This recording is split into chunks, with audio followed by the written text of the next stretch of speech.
Welcome to the Alchemy for Authors podcast. I'm your host, Jo Buer. If you're an author, aspiring author, writer, or wordsmith, you're in the right place. Join me as I chat with authors and industry professionals and share my own experiences with using manifestation and mindset practices to supercharge our writing lives.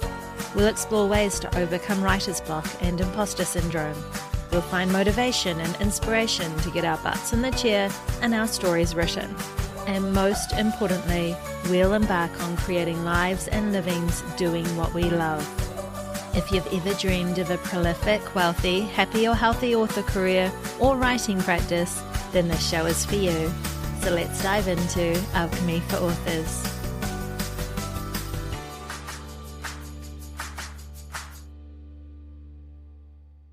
Hello, my friends. I'm so thrilled to have you back here for episode 58 of Alchemy for Authors.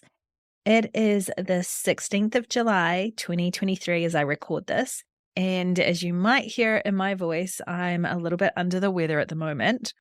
I have had a 2-week hiatus from the day job, and it has been super busy. Oh my gosh. And the hiatus is coming to an end, and I'm back to normal everyday life tomorrow. So that'll be fun. But on the positive side, my passion project and first paranormal cozy, Hades Haunt, launched last week. And despite not really doing a lot for any of my launches, really, and it being the first in a new genre for me, I was really pleasantly surprised with actually how well it did, and the wonderful reviews and feedback that I've been getting from my readers. So despite no bestseller ranks, I'm still counting this as being a great success all the same. So if you are interested in picking up your own copy, Hades Haunt is available in both ebook and paperback, and you can find it on your favorite retailer or visit my website at jobuer.com for all the links, and you can even buy direct from me if you prefer. Now, let's get on to today's show. I have such a wonderful guest for you today, and we're talking all about author alignment and the Enneagram. So if you are ready, and I know you probably are, to supercharge your author career, utilize your strength, prevent burnout, and create a sustainable author career, then this episode is definitely for you. You're also going to learn how to create more authentic characters and story themes that will really resonate with your readers. So honestly, this one is a goodie. So when you're ready, grab a drink, find a comfy chair, sit back, and enjoy the show. Hello, my lovelies. Welcome back to another episode of Alchemy for Authors. Today, I have the pleasure of speaking with Claire Taylor. Claire is a humor and mystery author, an Enneagram consultant of creatives, and the owner of FFS Media. She loves making people laugh and helping authors build a personalized career that amplifies their unique gifts. Through FFS Media, she offers masterclasses, workshops, courses, and consulting on both author life and storytelling. She writes humor as H. Claire Taylor, urban fantasy as Brock Bloodworth, paranormal cozy mystery as Nova Nelson, and crime fiction as Claire Feeney. So welcome to the show, Claire. I'm so excited to have you here. Thanks so much for having me, Jo. I'm excited to be here and chat today. Yay. Well, as I always start these episodes, I would love if you could share a little bit of your background of how you began your author journey. Well, I guess I started officially with indie publishing back in 2014. I think I published my first book independently. But prior to that, I always wrote stories when I was little, despite the fact that I refused to write and do handwriting for a long time because I hated my fine motor skills. Part of being a perfectionist at a young age. But once I got over that, I just started filling notebooks with these, stories and once I figured out how to type, I would write screenplays. It was just what I did in my free time. And then, of course, through high school, I was trying to decide if that was something to do and with your life. And I guess I decided that it was. So I went to school for it, studied creative writing, and basically the 4 years in college kind of burned me out on the whole thing and creatively destroyed me. They gave me some good skills, I suppose, but it was anyone who's gotten like an English or creative writing degree has probably experienced the sort of stigma around anything that's not literary fiction. And that was never where my heart was. So that I can write literary fiction. Sure, I can do it. I did it for, 4 years to impress the professors. But I kind of was in this middle space after college of like, well, I want to write humorous stuff and fantastical stuff, but there's no market for it. And then someone in my critique group, who is Alyssa, who's still one of my editors, is she was like, "Hey, have you heard of like independently publishing?" And I was like, "What?" Because at this time I was working as I think at that time I was working as an in-house editor for a romance publishing company. So I kind of was just staying like writing adjacent. And so I started publishing as I was, going through education, like in the educational field, teaching, tutoring, that sort of thing. And finally, I took the leap and went full time before I was making money, which I don't generally suggest. I had a lot of blind faith in myself, but I also had really useful editing skills. And so I worked as a freelance editor as I was getting my publishing business going. And that kept me afloat until started making a profit. And then I slowly sort of weaned off of the editing and the rest is history. That is so cool. I love hearing another person who went through the whole creative writing through college, I call it university here. And yeah, it's so focused on the literary fiction because I did, a little bit of a degree in that too. The darker and more heart-wrenching your writing, the better the grade I tended to get. Yeah. And I find it quite funny. I had Renee Rose on the podcast recently, and she summed up literary fiction in a way that I just love. And I love literary fiction, but she called it life sucks, but you learn something genre. That is so true, isn't it? I love that. Yeah, exactly. I mean, it was, I had such an obsession with getting good grades in college that I learned how to play the game of literary fiction. Like, okay, yeah. And then it was like, oh no, if you have to resort to like life and death, the stakes are life and death, then it's cheap writing. And it's like, okay, I'll make it less interesting. Sure. And like, I'll take it down a notch with the tension, all that stuff. But I did have my senior like capstone class. The professor was a like published science fiction writer. So we got to write genre fiction. So that was kind of fun. And then I quickly realized why they don't generally allow genre fiction in a university setting because some of it was so off the wall. There was one that I was like, we were doing a workshop of it. And this guy, he was kind of a legend in how strange he was, and I love strange characters. This guy was strange. I kind of jokingly was like, I mean, it kind of reads like grown-up Power Rangers.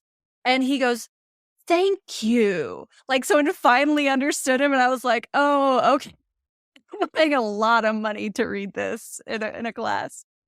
That was very helpful because I got to start working on my humor while I was still, in school. So that class helped a lot to see like, this guy made money doing something that wasn't literary fiction. And maybe that's why, he seems a little bit happier than the professors who stuck themselves in literary fiction, didn't make it, and are now professors.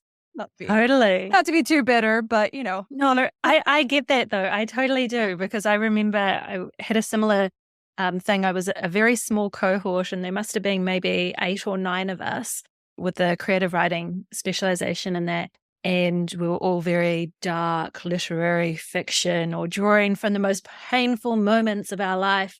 And then there was this one woman who wrote, I don't know what genre, but I think it had like zombies and lots of action. And it was just very, did not fit the mold of the rest of us. But her stories were so captivating, but it was so unusual kind of going around where we'd hear either true stories or memoir of the most horrible moments of people's lives. And, or we'd be trying to outdo each other with the angst. And then we've got this kind of, there was romance and zombies and everything thrown in that this one woman brought to the class, which was really ballsy of her, actually. Cool. Yeah. And easier to sell, actually. Yes. Yes, I don't know what she's doing with herself now, but yeah, I would think so. Yeah, for sure. For sure. So I really want to talk about your amazing book, Reclaim Your Author Career. I picked it up on a whim, just the ebook, and then through coincidences, a few of my guests that I had on the show keep bringing up your name and raving about this book. So I had Carissa Andrews, I had Troy Lambert, and they're all like, "Oh, you've got to read this book." And, you've got like Claire Taylor's amazing. And yeah, so then I really like focused down on it. And yeah, so I want to talk about that. But the main theme that I get from it is you talk a lot about being like an aligned author and aligning your career, I guess, with your identity. Can you talk a little bit about what being an aligned author is?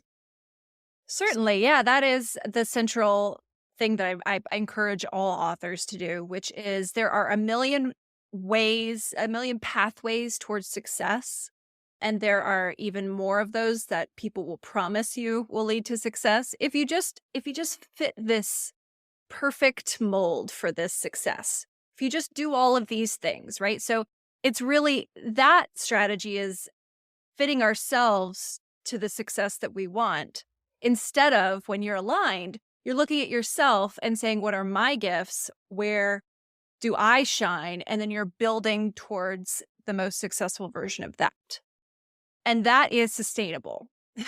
That is, as if you are letting your creative desires, your life situation determine what you write, how you write it, where you publish it, how you market it, and doing that in comfortable ways, you're maximizing the energy that you have by not running up against resistance when you try to be someone else.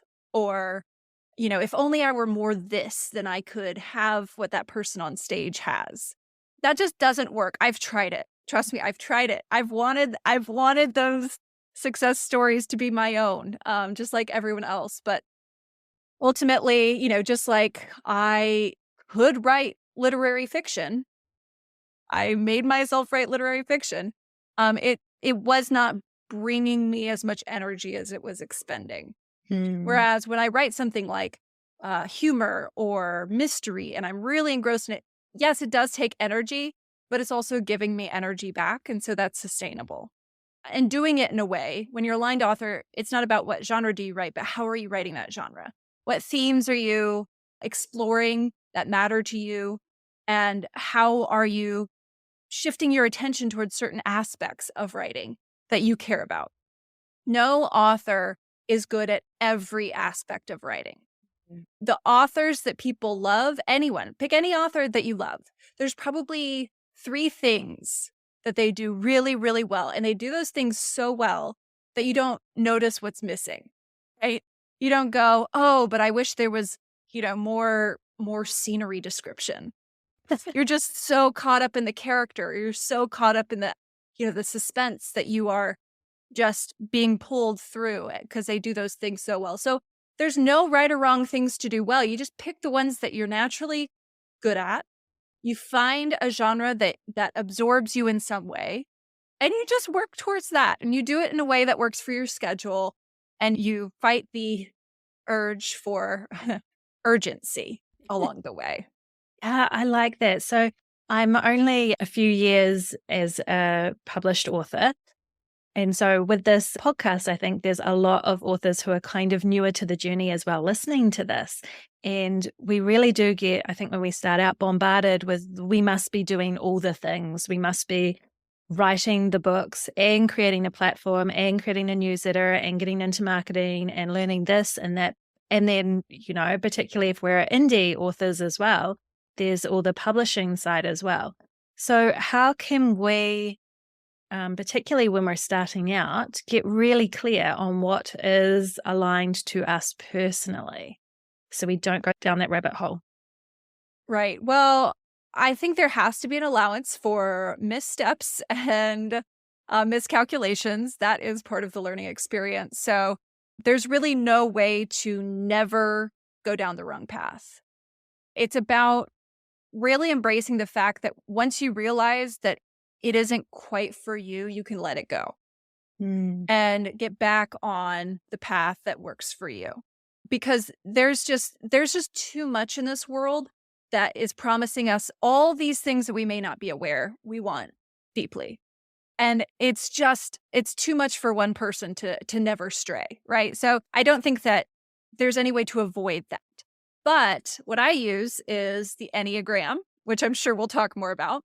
Yes, And I think that please. that is a great way to start to figure out and listen to the parts of yourself that are telling you what is and is not aligned. The Enneagram is a way to identify our core fear and core desire and start to see how that draws our attention towards certain things and away from other things. It helps us start to notice our blind spots. It helps us start to realize what we're very susceptible to, right? What kind of promises we're very susceptible to, so that when we start to recognize, oh, that's one of those promises, we can pause and go, is there anything backing up that promise that this person's giving me? That if I do X, I'll get Y? Or am I just falling for this thing because I want it so badly? So the Enneagram brings us self-awareness and self-knowledge about our own subconscious patterns of attention, our cognitive, behavioral, and emotional schemas, as they're called, but these patterns that we're doing as a default. And that's really where we can get tripped up, because that's where, if someone picks up on the fact that we really, really want this one feeling, we really, really want to feel valuable, or we really, really want to feel, you know, self-sufficient, they can pull us wherever they want. And so there are a lot of people, I mean, I don't think that there's like a lot of bad actors in indie publishing, but there are some.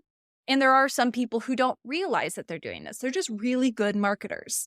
And so it's really up to us to start to recognize when our deepest desires are being played upon and say, okay, is that a valid option? So the more we learn about that, the fewer mistakes we tend to make as we, mistakes of getting out of alignment. And the faster we recognize them and get back into alignment. So that's really the reason why I love the Enneagram so much for this. Yeah, yeah. I have kind of looked into the Enneagram for so many years, and of all the different personality typings or things that look at your strengths and that, I've always found it probably the trickiest to actually get my head around. Can you explain a little bit for people who are maybe completely new to the Enneagram, what it is, how it you've talked a little bit about it being based on the core fears and desires, but how does it present itself? Okay, yeah, certainly. So the Enneagram is a 9-type personality profile, sort of, but it's a little bit more complicated than that. So it's 9 lenses essentially that each person could look through. And we do have all of the types in us, but we have one dominant type. So there is one type. People go, could I be 2 types? Could I change types over my life? No, you're born one dominant type and you stay that dominant type. There are really cool reasons why you might look like other types at different points in your life, but we won't get into that just yet. So you find your dominant type, and your dominant type is defined on a core fear and a core desire. Each of the 9 types has a different one. And these aren't, core fear like spiders, right? Any of the 9 types can be afraid of spiders. But they are things like a fear of being unwanted or unloved, a fear of being powerless or harmed, a fear of being stuck in discomfort or deprived, a fear of being bad or evil or corrupt. These are the kinds of fears. And then the desires are the flip side of that. So if your fear is being, bad or corrupt, your desire is to be good or to have integrity or be above reproach. And now that's not to say that only that type has that fear and desire, but it's really about what is the main fear and desire underlying everything. What we're most scared of will get the most attention from us. So the Enneagram tells us where we're putting our attention, what we're seeing, and where our blind spots will be, because they are not getting the same amount of attention. And so in that way, it's really a way of describing attention patterns. And so those attention patterns are going to shape our worldview. If you are looking at everything through the lens of right and wrong, which not everyone does, one type does it more than anyone else. If you are looking at attaching good and bad to everything, that is where your attention is going to be. And you're going to constantly be trying to act in a way that portrays you as good, that reaffirms your identity as a good person. When you do things that may not align with that personality of being a good person, your identity is probably going to justify them in some way so that it remains safe and protected from this core fear of possibly being a bad person, right? So it starts to show up in our attitudes, in our emotions, like what emotions we are and aren't allowed to feel, or are and are not connected to, and our thoughts and the way that our bodies feel. So there's all these different ways that that simple sort of starting seed of the core fear and core desire spiral into the reality that we're seeing. And so then with the Enneagram, what I love about it is that it gives us a roadmap. So it's not just like, oh, it's not sorting us into Hogwarts houses, right? It's giving us a roadmap. It's letting us see where we are on the journey. And it's showing us that there are different ways of being, right? The water we are swimming in isn't the only way to, exist. So it shows us, hey, there's these other people who have a completely different lens. You start to go, oh my gosh, and they survive into adulthood? How does that happen? But somehow they do. So, oh, well, maybe then some of the things that I've been believing is truth aren't necessarily truth and are a result of this sort of attention filter. Then it shows us how we can do work to release some of these patterns that we are trapped in that have stopped serving us, that may have helped us survive and protect ourselves when we were younger, but are keeping us from then going on to thrive. Yeah, it's a system that, from my perspective, you've got to be really, really honest with yourself to work out who you are, and really requires you to get comfortable with your shadow self as well. Mm-hmm. I know when I first looked into Enneagram, gosh, it would have been at least 10 years ago. But when I was able to pinprick who I was pretty certain I was, like which number I was devastated.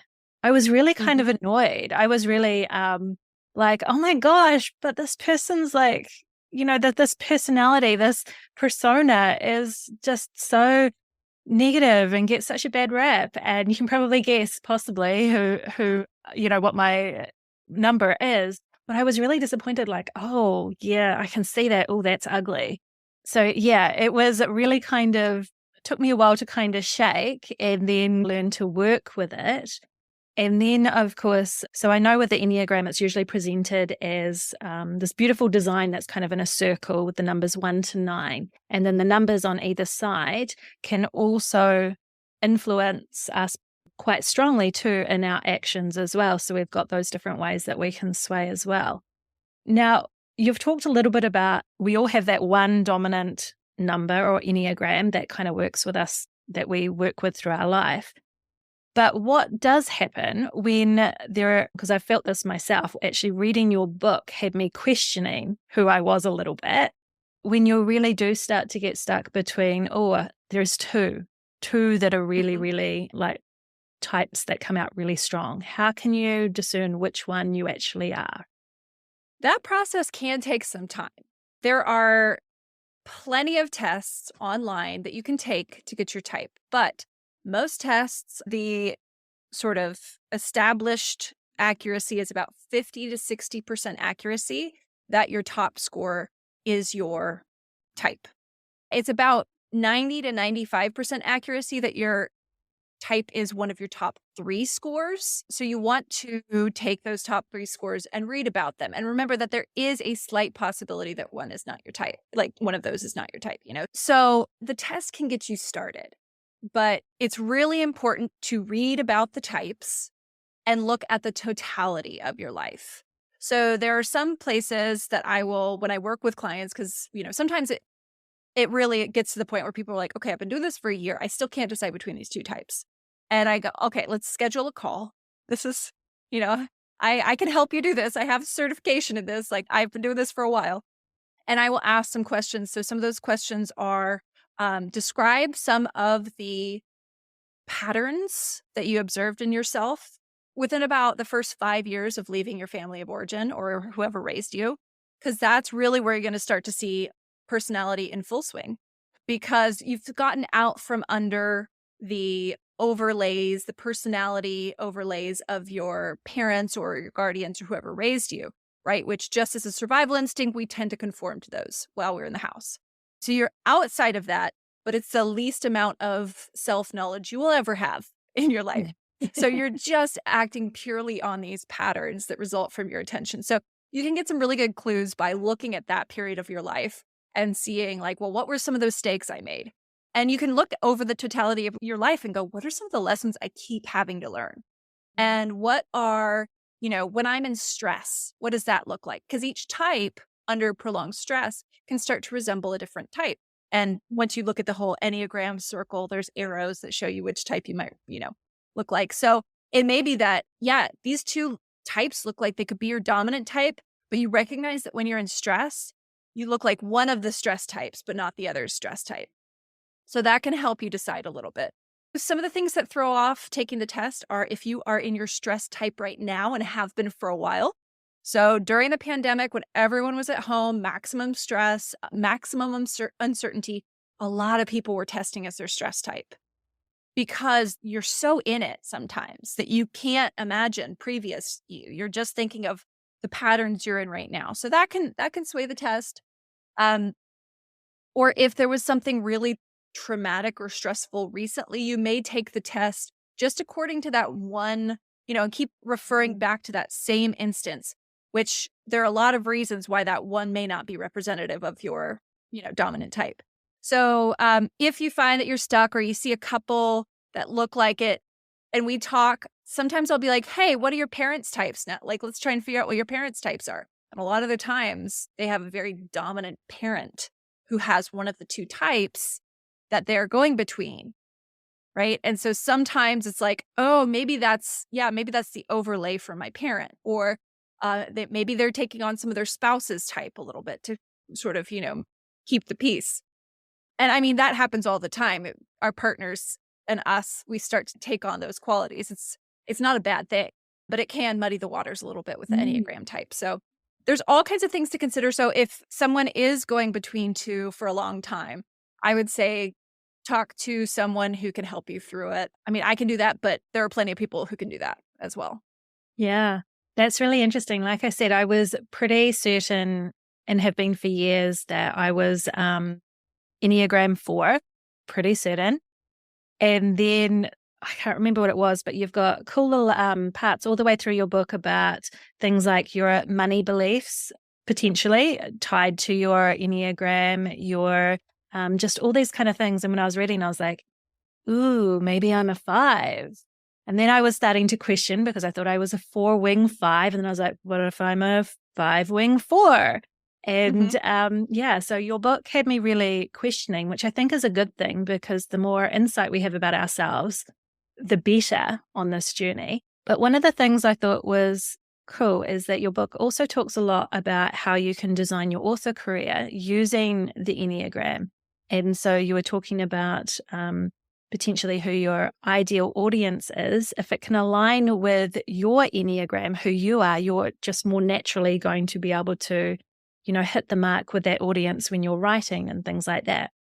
Now, if you are kind of finding that, granted you have one dominant, but maybe you also spend a lot of time picking up some of the energies of another Enneagram number, can you work mixing both of those audiences, do you think? Does that kind of make sense? Like, use both those energies, or is it better just to really yeah, certainly. I mean, the energy you put out isn't going to only attract people of your type.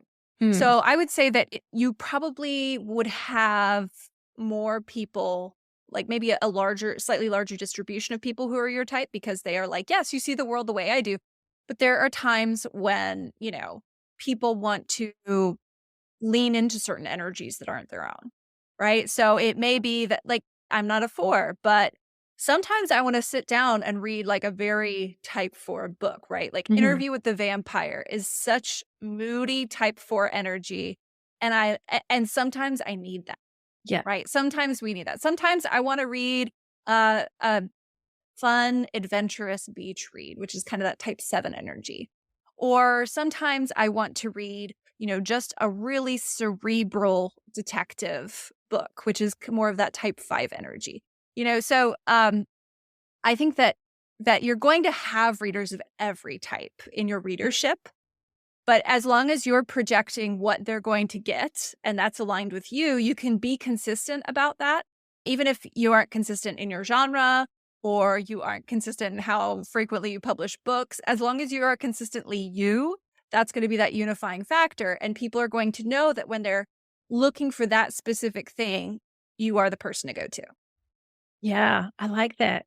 So I wanted to ask then, can you be a successful author under any of those Enneagram types, or is there some Enneagram types that tend to win out over others?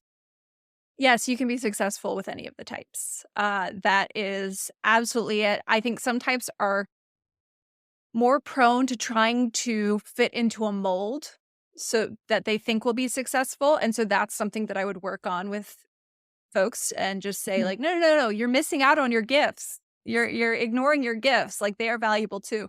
But I will say that as far as how indie publishing is set up, in my experience, it is a very capitalistic game that's being played. It is, oftentimes there is value of quantity over quality, right? And so if you are a type that can be super, super productive, that can be a benefit, but it doesn't necessarily mean that you're going to be successful. There's no guarantee of success, but that can increase your odds. So there are some types that can do that a little bit easier, but that doesn't mean that it lasts. That doesn't mean that they're enjoying it. And it doesn't mean that they'll be around 10 years from now. So that's the trap, is when we see people, type 3s can be very productive. They are the achievers is the type name. Sometimes they're called the performers. There's different names for each type, but it's essentially the achievers. They can set a goal and go do it. And they can be very, very productive. And you couldn't even tell they're on the verge of burnout because they stay about as productive as they've ever been when they're about to hit that wall and completely, crumble. So that type tends to have a bunch of books. They tend to talk about having a bunch of books. They tend to want to teach people productivity tips, none of which is bad. It's just in a system that rewards that, they are seen as the winners more often than not. And people want to be that, right? Because they see, oh, that person has this thing and that sounds really nice. So that is a type that tends to get quicker success that I've seen. Not always, but tends to find quicker success. It's also because their attention is so focused on this success-failure continuum. And the nature of a type 3 is that they want to feel valuable. And so they are trying to create value. They do that through actions. And so they are very, very active.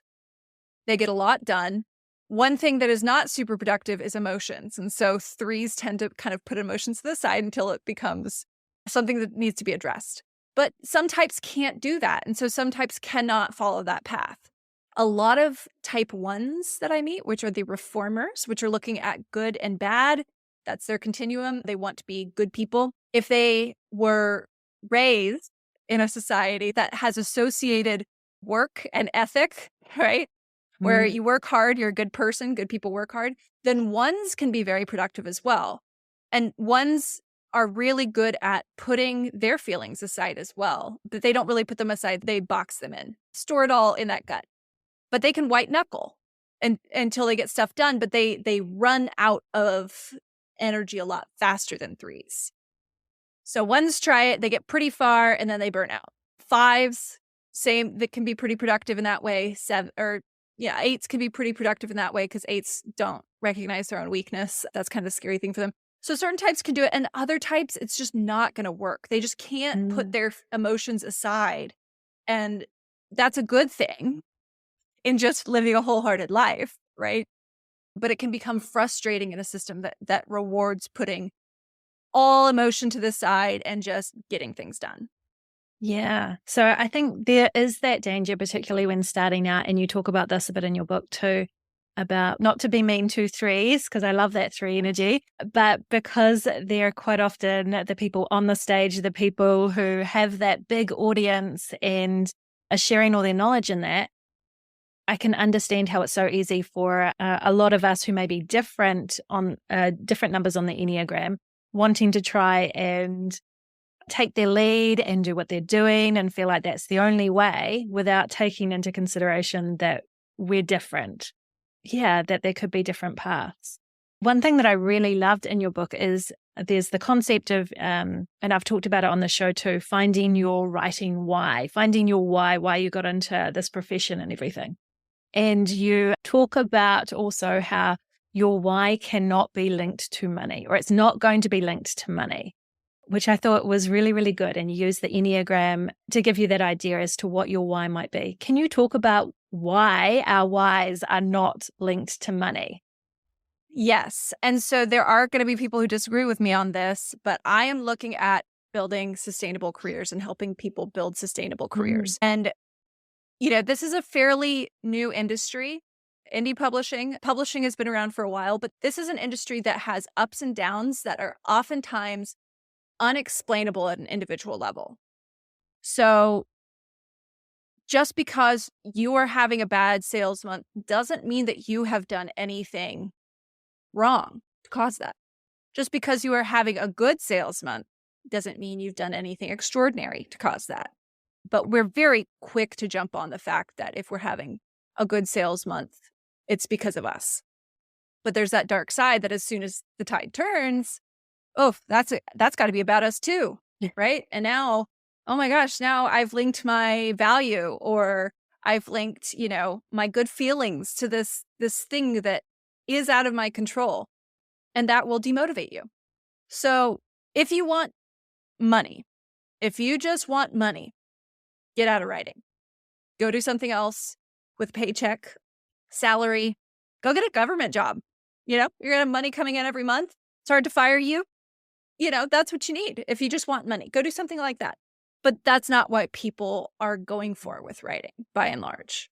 You want to be writing, right? And so the money is sort of a secondary thing. If you don't figure out what is connecting you to that writing and what it's bringing you, you will start to hate it.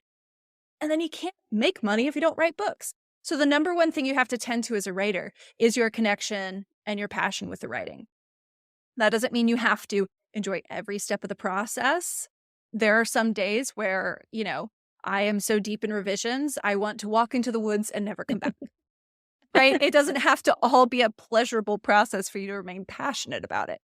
But anyone who's been in a marriage long-term also knows that you don't have to like your partner every day. You just have to remember why you married them. And, if it's for the money, that could be a problem, especially if the money runs out, So that's really why our connection to money is an emotional one to begin with. So we like to think that we have this logical thing with money, and we don't. We don't spend money logically. We spend it to feel certain ways. And so when you get to know what feelings you're craving, what feelings are acceptable, which ones you deem unacceptable and are trying to avoid, and how you could spend money in a way to avoid those feelings and to encourage other feelings, you start to realize just how illogical your relation to money is anyway. So that is a whole other thing you just don't need as, if you start to get clear on how your emotional relationship to money, you tend to find that you don't need as much of it. And so that just shows how sort of made up our relationship with it is anyway.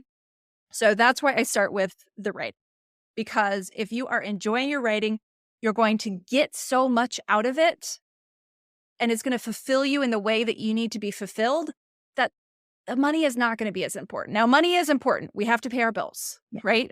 Or we do have to walk into the woods and never come back. Those are kind of our options.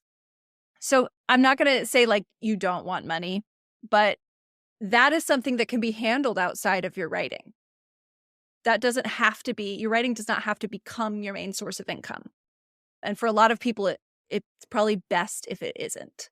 Mm-hmm. So that is what we examine. That's why I like to examine your connection to your writing, your relationship to your writing, separate from your relationship to money. Because when we don't examine those, we start to chase money and we start to chase the feelings that money gives us. And that determines a lot of our decisions in our writing business.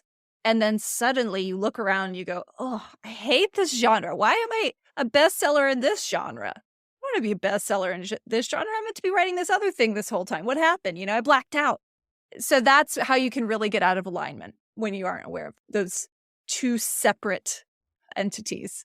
Yeah, I really liked that. And like I said, the Enneagram really requires you to face your shadows a little bit and get honest with yourself. Throughout your book, you do talk about using the Enneagram. Our definitions of success can look very different too. And when you strip away that concept of money, why we're writing, that was really, really powerful when I was reading that. It really got me thinking about, oh yeah, this is the real reason that I'm writing. And if I, didn't need the money or something like that, what are other ways that I can use that reason, that why for writing, to find that fulfillment in other areas of my life as well? Because as you talk about in your book, the Enneagram, even though it's written for authors and aligning your author career, when you kind of go deep into it, it works on your entire life, right? Like, yes, yeah. yes, it is. And I mean, it's hard to separate out the writing career and just focus on, getting that aligned, because aligned to what? It's aligned to you, and you have a life outside of it. You have, people have families and they have, sometimes other jobs, and they have all kinds of things going on, other passions, and that's okay. So you kind of have to look at the totality of it. And, going back to what you said about it, you have to get honest with it. I will give the warning label that most people, when they discover their type, it feels like an attack. And the thought is, oh, this is the worst type. No matter what type they're, oh God, this is terrible. Because it's this thing that you've been managing, right? When you look at these negative qualities, these are qualities that you have, or perceived negative qualities, these maladaptive behaviors and that sort of thing. These are things that you have been working against your whole life. They have been absorbing your energy. You look at someone who's a little less healthy of your type, and it's going to be the most triggering thing, because that's a part of you that you are suppressing at all costs.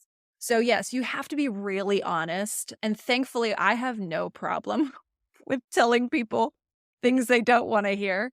I have no problem telling myself things I don't want to hear. And I make sure that I'm around people who will do the same for me, because denial can be good. And sometimes we do need breaks from this, sort of deep inner work. It can be grueling, and it's okay to just be like, you know what? I've had enough this week. I just want to not think about things and maybe like go eat a cookie and watch some Netflix. That's okay. We can take breaks, but you can't do it without honesty. You can't do it in denial. And, there's a certain bravery to being a writer anyway. So you just need to take that and say, okay, would I let a character get away with this kind of nonsense without inspecting it? No way. Like, it's okay. It's not personal. People of my type behave in this way. And I find that as soon as we add some humor to it and we're able to laugh at ourselves, it's much, much easier. Just feel like, oh man, I'm doing that thing again, aren't I? Yep, I'm doing that thing again. There it is. That thing I always do that ruins my life. There it is, and calling each other out about it and making jokes, it lightens the mood a lot and makes it a lot easier to do this, because it is grueling at times. Yeah. You can definitely go at it in different ways. You can take it really, really seriously and end up in the corner kind of trembling and crying and going, oh my gosh, that's me. Or you can, like you said, just kind of go in with a bit of humor and open-mindedness. And you have got so many amazing nuggets of gold in your book, because not only do you dissect our personas and how we kind of interact with the world, which is good to know to build a sustainable author career, but you also give the best tips that I've kind of come across in regards to writing, like the actual creating our stories, and how the Enneagram can be used to really supercharge our actual writing itself by looking at the characters we create and making sure that they're consistent with their actions and their character arc and everything. And also theme, like I was really blown away by your chapter on theme. And we all know, well, hopefully we all know as writers what theme is. And it's always something that's been in the back of my mind when I've been writing my books. But the way that you put it from the angle of aligning with the Enneagram, and particularly when you're starting out, trying to align one of those themes that your story might have with one of the themes that may be running through your own life, just the power behind that was, yeah, it was amazing. It was one of those nuggets too that when I looked back through my books that I'd written in my stories, and I'm like, oh, I didn't realize actually that the theme was so similar, and I didn't realize it actually aligned with who I am as well. But yeah, can you talk a little bit about the power of theme and why we neglect it sometimes? Yeah, absolutely. And for anyone out there who only has a vague idea of theme, that was me for a long time because I had so many professors who described it different ways. And I kind of had an idea, but I was not a master with it at all until it finally clicked that it's what the story's about on a deep philosophical level. That's it. So themes are really important because they give this it's like a Rosetta Stone for how to interpret the events of the story, and they give it meaning. So we will pick up on a story's theme as we're reading it instinctively, Mm. right? It is something like courage. If the theme is courage, you're going to be seeing a lot of characters that are in positions where they are faced with, okay, I could save myself, or I could do this really dangerous thing. Or is the courageous thing to charge in, or is the courageous thing to wait? Sometimes it's like, well, I could save more lives if I waited, but that's going to take some moral courage and, some fortitude in that way. So we're going to see a lot of those kinds of questions come up in a book that's about courage. So yeah, the theme is tying all of it together. It's giving meaning, and each type of protagonist is going to have a different relationship to that theme. Each type of author is going to have a different relationship to that. So when you look back on what the Enneagram is, it's where our attention is going. We are going to have certain themes come up in our life over and over again because our attention's moving towards them. So if you are, say, let's pick a type I haven't talked much about. Let's say you're a 9, which is the peacemaker. This type is afraid of being sort of cut off from the wholeness of the world, and they want to feel whole and at peace and have harmony. So they're kind of looking at everything on this like conflict to harmony scale, and they are trying to create inner peace, right? So 9's very peaceful people, very peaceful vibe. They see things from all different perspectives. Like when they say, I see what you're saying, like they see it to the point where sometimes they don't know what side they are on because they see how valid everyone's different view is, right? And you can tell a 9 who's a writer because there's lots and lots of detail because everything seems relevant to a 9. But if you have a protagonist who's a 9, courage is going to look a certain way because that protagonist does not want to rock the boat, right? So courage sometimes for them can just be speaking up and saying that they want something. 9s struggle with saying yes when they mean no. They'll say yes, and then later on realize, oh, I actually meant no, I don't want to do this. Activate passive aggression and resistance. When you really don't want to do something, how do you get out of it without creating conflict, right? That's what 9s are constantly thinking about. But courage is going to look different for them. So that theme, how they're going to explore it, courage sometimes for a 9 can just be admitting that they want attention. 9s tend to be like, oh, I'm nobody special. Don't worry about me. But everyone wants to be acknowledged. Everyone wants to be heard, right? So that's going to be different from if you're dealing with a type 8, which is the challenger, who is a very bold character. They don't want to let anyone harm them, so they want to be in control. They're looking at the strong-weak continuum. They want to be strong in every way, a little bit scared of vulnerability. So courage for them might look like trusting someone or asking for help or admitting that they don't know what to do next. That could be courageous for them. Right, so everyone's going to relate to it differently based on the type and how their attention is moving toward that and what angle it's taking on that theme. Yeah, so good. The Enneagram just adds so much more depth to, I think, our characters, our story. in our own lives. Like, I am so highly recommending your book, Reclaim Your Author Career, to everybody, because like we could talk about this forever and still barely even touch on what's inside it. It is so, so good. So for somebody who is starting out, other than they need to go buy your book, how else can they kind of start to delve into this world of the Enneagram and connecting with you as well? Well, if this is the first that someone is hearing about the Enneagram, and especially Enneagram and fiction, I do have a YouTube channel that has some basic videos. I keep meaning to add more, but I think there's 30-something videos on there. And it has the basics of it and kind of goes through the types and how you can, use Enneagram for your writing to kind of get started. So if you go to ffs.media/YT, like YouTube, not like white because I'm a white person, but you can think of it that way too. It's not wrong. That will redirect you straight to my YouTube channel. And then I also offer consulting services. So like one-on-one calls where we can talk about your author career. I have the author alignment. Or we can talk about a story. If you're getting stuck on story, use all my editing experience, my teaching experience, and my writing experience, and my Enneagram experience to help people sort of get unstuck and move forward wherever they are in the manuscript and in the process. I offer that. I also have masterclasses, and I have one coming up. I don't know when you're going to release this episode, but there is a Hero's Journey of the Enneagram masterclass coming up the first Saturday in August. So if you want to see how the hero's journey corresponds to each Enneagram type, we go deep into that.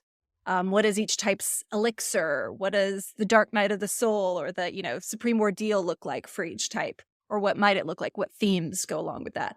So that is just super nerdy goodness that I love. I love so much. But you could just sign up to my newsletter and I do Q&As there. If you go to ffs.media/join, you can sign up to the newsletter and I let you know about any classes that I have coming up. I occasionally do long posts and long emails about certain topics that I'm like, oh, I should put this behind a paywall, but I'm never gonna.